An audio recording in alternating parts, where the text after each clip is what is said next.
Début percutant, qu'est-ce qu'une plage paradisiaque, un coucher de soleil parfait et une bouteille de bière ont en commun? Probablement, Corona. Mais connaissez-vous la véritable histoire derrière cette icône mondiale? Une histoire pleine de rêves, de défis et, bien sûr, de quelques mythes savoureux.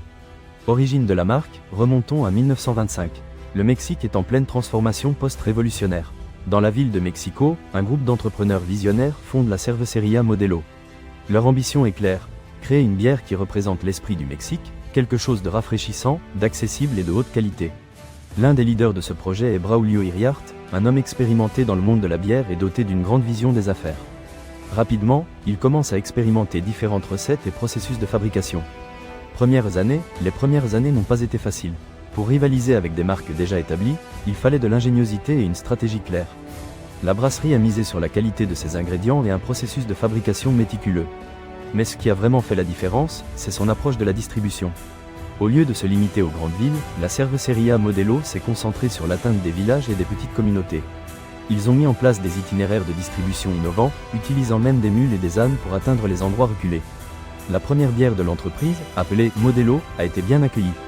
Mais la véritable révolution est arrivée en 1926, lorsqu'ils ont lancé une bière légère, rafraîchissante et dans une bouteille transparente, Corona. Le choix de la bouteille transparente n'était pas un hasard. Ils voulaient montrer la pureté et la couleur dorée de la bière. Mais cette décision a également entraîné un défi, protéger la bière de la lumière du soleil, qui pouvait altérer son goût. La solution a été la couleur ambrée caractéristique de la bouteille que nous connaissons aujourd'hui.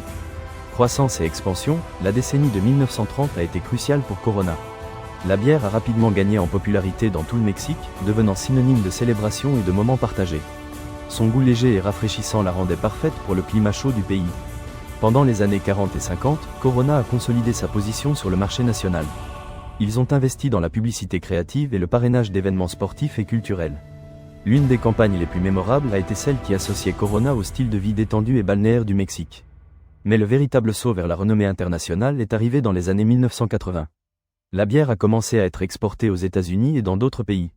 Son image exotique et rafraîchissante, combinée à une stratégie marketing intelligente, en a fait un succès instantané. La clé du succès de Corona a été sa capacité à s'associer à des moments et des lieux spécifiques. Plage paradisiaque, coucher de soleil, réunion entre amis. Corona est devenue plus qu'une bière, elle est devenue un style de vie. Mythe ou légende de la marque, et c'est là que nous entrons dans le domaine des mythes et légendes. L'une des rumeurs les plus persistantes sur Corona est celle de sa supposée origine humble, voire associée à des processus de fabrication peu hygiéniques.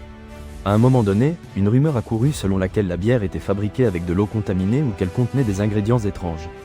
Bien sûr, ces rumeurs sont complètement fausses. Corona s'est toujours distingué par la qualité de ses ingrédients et ses contrôles de qualité stricts. La Cervecería Modelo investit massivement dans la technologie et les processus de production de pointe. Cependant, le mythe a persisté, alimenté par la méfiance et, peut-être, par l'envie envers une marque qui avait connu un succès fulgurant. L'entreprise a répondu à ces rumeurs par des campagnes de communication transparentes, montrant ses installations et expliquant ses processus de fabrication. Un autre mythe, celui-ci plus léger, concerne la tranche de citron vert ou de citron que l'on sert avec Corona. Certains disent qu'elle a été ajoutée pour masquer un goût désagréable, d'autres que c'est simplement une tradition mexicaine. La vérité est que la tranche d'agrumes apporte une touche rafraîchissante et aromatique qui complète parfaitement le goût léger de la bière. Situation actuelle, aujourd'hui, Corona est l'une des marques de bière les plus vendues au monde. On la trouve dans plus de 180 pays et elle est synonyme de qualité, de détente et de bonne ambiance. La marque a évolué avec le temps, s'adaptant aux nouvelles tendances et aux exigences des consommateurs. Récemment, Corona a misé sur la durabilité et la responsabilité sociale. Ils ont lancé des initiatives pour protéger les océans et réduire leur empreinte carbone.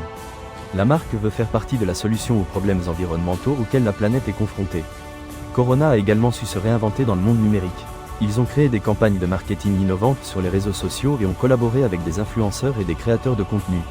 La marque sait que pour rester pertinente, elle doit être présente là où se trouvent ses consommateurs. Conclusion réflexive. Alors, la prochaine fois que vous dégusterez une Corona, rappelez-vous que vous buvez bien plus qu'une simple bière. Vous buvez une histoire d'entrepreneuriat, d'innovation et de dépassement de soi. Une histoire qui a commencé au Mexique et qui a conquis le monde. Car parfois, derrière une bouteille transparente et une tranche de citron vert, il y a toute une légende dorée que peu connaissent.